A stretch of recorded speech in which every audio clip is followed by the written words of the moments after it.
24 जानेवारी 1681 तत्कालीन गोव्याच्या गव्हर्नरने पोर्तुगालला एक पत्र पाठवलं होतं.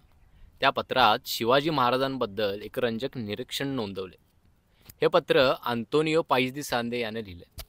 1676 ते 1681 या काळात तो गोव्याचा गव्हर्नर म्हणून कार्यरत होता. पाईस दी सांदे हा अधिक सक्षम आणि व्यावहारिक प्रशासक म्हणून ओळखला जात होता.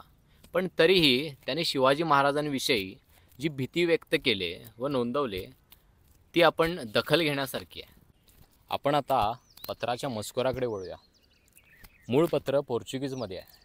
मी तुम्हाला त्याचं इंग्लिशमधलं भाषांतर सांगतो. The state is at peace with neighbouring kings and with the death of Shivaji it is free from the anxiety this enemy would cause because he was far more dangerous in peace than in war. नक्कीच शिवरायांचा पराक्रम रणांगणात सिद्ध झालाच होता, पण गोव्याची खरी थरथर व्हायची जेव्हा त्यांची तलवार म्यान असायची. कारण त्यांना कल्पना होती की शिवाजी महाराजांची शांतता म्हणजे वादळाची तयारी.